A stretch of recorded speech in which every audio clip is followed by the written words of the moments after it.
വിജയിക്കാതെ ഇരുന്നിട്ടില്ല. അതുകൊണ്ടാണല്ലേ ഇന്ന് ലോകമെമ്പാടും ഭഗവാനിലേക്ക് കണ്ണു നട്ടിരിക്കുന്നത്. കുമാരനാശാൻ പാടി: ആഹാ ബഹുലക്ഷം ജനമങ്ങേ തിരുനാമ വ്യാഹാരബലത്താൽ വിജയിപ്പൂ ഗുരുമൂർത്തി. ഒന്നല്ല രണ്ടല്ല, ബഹുലക്ഷം ആളുകളാണ് ഭഗവാനെ അറിഞ്ഞ ജീവിത വിജയം നേടിയിരിക്കുന്നത്. കുറെ പേരുണ്ട്, പക്ഷെ അത് രണ്ടുപേരെ കാര്യം ഞാൻ ഇവിടെ പറയാം. ഭാർഗവൻ വൈദ്യനെ ഭഗവാൻ ഭൃഗു എന്നായിരുന്നു വിളിച്ചോണ്ടിരുന്നത്. ഒരിക്കൽ ഭഗവാൻ ഭൃഗുവിനോട് ചോദിച്ചു: ഭൃഗു, നിനക്ക് ആരാവാനാണ് ആഗ്രഹം? ഭൃഗു പറഞ്ഞു: എനിക്ക് വക്കീലാവാനാണ് ആഗ്രഹം. ഭഗവാൻ പറഞ്ഞു: നീ വക്കീലാവണ്ട കേട്ടോ, നിന്റെ തലമുറ വക്കീലാവട്ടെ, നീ ഒരു വൈദ്യരാവാൻ പറഞ്ഞു. ഭൃഗു വളർന്നൊരു വൈദ്യരായി. വെറും വൈദ്യരല്ല കേട്ടോ, പേര് കേട്ട വൈദ്യർ. ഭൃഗുവിന്റെ തലമുറകളോ വക്കീലുമായി. ഭൃഗുവിന്റെ തലമുറകളെ കാണുവാനും ഭഗവാന്റെ അനുഗ്രഹത്തെ പറ്റി കേൾക്കാനുമുള്ള ഭാഗ്യം എനിക്കുണ്ടായിട്ടുണ്ട് കേട്ടോ. ഒരിക്കൽ ഒരു അച്ഛൻ ഭഗവാന്റെ മുന്നിൽ കരഞ്ഞുകൊണ്ട് നിൽക്കുകയായിരുന്നു. ഭഗവാൻ അറിയായിരുന്നു ആ അച്ഛൻ എന്തോ പറയാനുണ്ടെന്ന്. ഭഗവാൻ ചോദിച്ചു: എന്താണ് പറയാനുള്ളത്? അച്ഛൻ ഒന്നും മിണ്ടിയില്ല.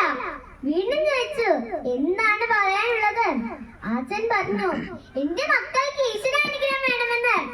ഭഗവാൻ ചോദിക്കുകയാണ്: ഈശ്വരാനുഗ്രഹമോ? ഈശ്വരനെ പ്രതിഷ്ഠിക്കുന്നവർ തന്നെ നിന്റെ കുടുംബത്തിലുണ്ടാവുമെന്ന് പറഞ്ഞ് ഭഗവാൻ ആ അച്ഛനെ അനുഗ്രഹിച്ചു വിട്ടു.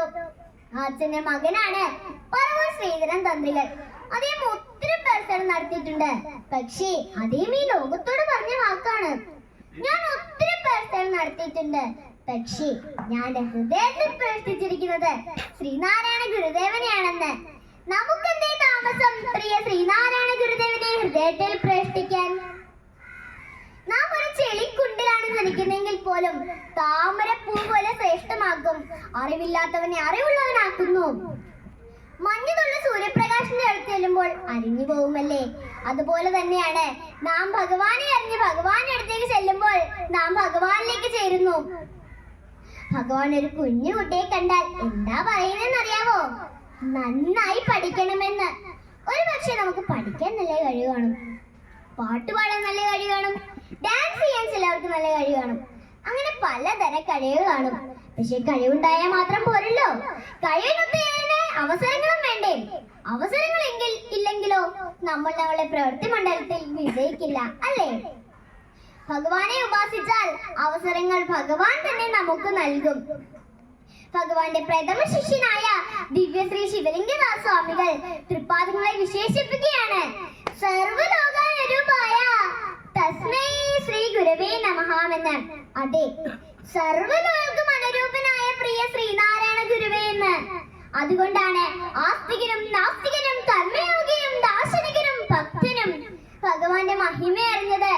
അതുകൊണ്ട് ഗുരു ആരാധ്യനായി. മഞ്ഞുതുള്ളി സൂര്യപ്രകാശത്തിന്റെ അടുത്ത് ചെല്ലുമ്പോൾ അരിഞ്ഞു പോകുമല്ലേ? അതുപോലെ തന്നെയാണ് നാം നമ്മളെ പൊന്നു തമ്പുരാന്റെ അടുത്ത് ചെല്ലുമ്പോൾ നാം ഭഗവാനിലേക്ക് ചേരുന്നു. ഭഗവാന്റെ ശിഷ്യനായ TK മാധവൻ ഭഗവാന്റെ അടുത്ത് കുറേ സങ്കടങ്ങൾ പറയാനായിരിക്കും വരുന്നത്. പക്ഷെയോ ഭഗവാന്റെ അടുത്ത് എത്തുമ്പോൾ തന്റെ വേഷ്ടിയെടുത്ത് അരയിൽ കെട്ടി പഞ്ചപുച്ഛമടച്ചു നിൽക്കും. ഒഴുകി വരുന്ന പുഴ ഭഗവാന്റെ അടുത്തെത്തുമ്പോൾ ശാന്തനാവുന്ന പോലെ. എന്റെ നാട് തലയോലപ്പറമ്പാണ് കേട്ടോ. ഒരിക്കൽ തലയോലപ്പറമ്പിൽ സച്ചിദാനന്ദ സ്വാമികൾ വന്നപ്പോൾ ഒരാൾ സച്ചിദാനന്ദ സ്വാമിയോട് എന്ന് പറഞ്ഞു: സ്വാമി, എന്റെ വീടിന്റെ അടുത്തുള്ള ഒരാൾ ഭഗവാനെ കുറെ കുറ്റങ്ങൾ പറയുന്നെന്ന്. ഇത് കേട്ടപ്പോഴോ സ്വാമി പറഞ്ഞു: വിഷമിക്കണ്ട കേട്ടോ, 14 തലമുറ അനുഭവിക്കുമെന്ന്. ഇതൊരാൾ ഭഗവാനെ നിന്ദിച്ചതിനുള്ള അനുഭവ കഥയാണ് കേട്ടോ.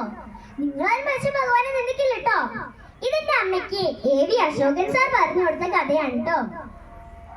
ഒരിക്കൽ പ്രാക്കുളത്തുന്ന ഒരമ്മ ഭഗവാനെ കാണാനായി ശിവഗിരിയിലെത്തി. ആ അമ്മയുടെ ഭർത്താവ് ഒരു വലിയ ഉദ്യോഗസ്ഥനായിരുന്നു.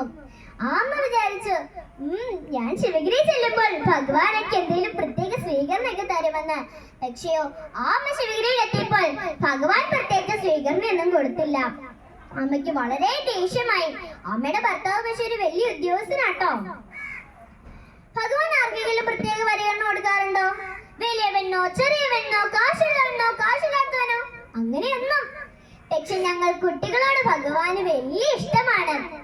അമ്മയ്ക്ക് വളരെ ദേഷ്യമായി. അമ്മ വീട്ടിൽ ചെന്ന അമ്മയുടെ ഭർത്താവിനോട് പറഞ്ഞു, ഞാൻ അവിടെ ചെണ്ട് എനിക്ക് ഭഗവാൻ പ്രത്യേക സ്വീകരണം തന്നില്ലെന്ന്. ഇത് കേട്ടപ്പോഴോ അമ്മയുടെ ഭർത്താവിന് കുറെ ദേഷ്യമായി. കണ്ണി കണ്ട എല്ലാവരോടും ഭഗവാന്റെ കുറെ കുറ്റങ്ങൾ പറഞ്ഞു കൊടുത്തു. കുറച്ചു ദിവസം കഴിഞ്ഞപ്പോഴോ അച്ഛന്റെ മേല് മുഴുവൻ എന്തോ കുറെ അസുഖങ്ങളായി. ഭാര്യ പോലും അച്ഛന്റെ അടുത്ത് അടുക്കാതെയായി. എല്ലാരും പറഞ്ഞു, ഭഗവാൻ ശപിച്ചതാ, ഭഗവാനെ പോയി കണ്ടോളാൻ പറഞ്ഞു. ഇത് കേട്ടപ്പോഴോ അച്ഛൻ ഒരു കാളവണ്ടി എടുത്ത് ഭഗവാനെ കാണാനായി ശിവഗിരിയിലേക്ക് പോയി. അച്ഛൻ എവിടെയാ കൊണ്ട് വണ്ടി നിർത്തിയെന്ന് നിങ്ങൾക്കറിയാമോ? ഇപ്പൊ നമ്മളെ ലൈബ്രറി ഇരിക്കുന്നില്ലേ, അവിടെ നേരത്തെ ഒരു വലിയ ആൽമരയായിരുന്നു. അവിടെ നല്ല തണലുണ്ടായിരുന്നു. അച്ഛൻ അവിടെ കാളവണ്ടി നിർത്തി.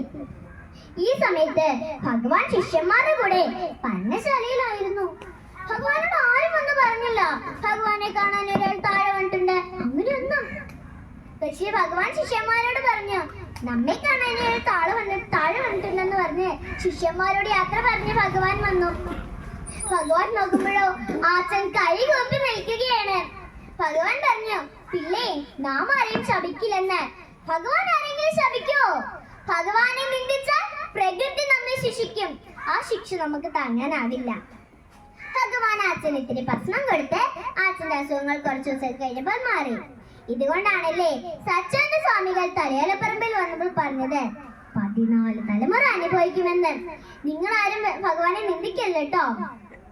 നമ്മൾ ഒരുപക്ഷെ ഭഗവാനെ പൂജിക്കുമ്പോൾ എല്ലാവരും ഒക്കെ പറയുമായിരിക്കുമല്ലേ, ഭഗവാൻ ഒരു നവോത്ഥാന നായകനാണ്, സാമൂഹ്യ പരിഷ്കർത്താവാണ്, കവിയാണെന്നൊക്കെ പറയും. ചിലർ പറയും, എന്നെ മുത്തശ്ശന്റെ കൂടെ നടന്ന് ഭക്ഷണം കഴിച്ച ആളെയാണോ നിങ്ങൾ പൂജിക്കുന്നത്? ഇത് കേൾക്കുമ്പോഴോ ഭഗവാനെ വിശ്വഗുരുവായി പ്രാർത്ഥിക്കാൻ നമുക്ക് വളരെ സങ്കടമാകും. വാദിക്കാനും ചിരിക്കാനുമല്ല, അറിയാനും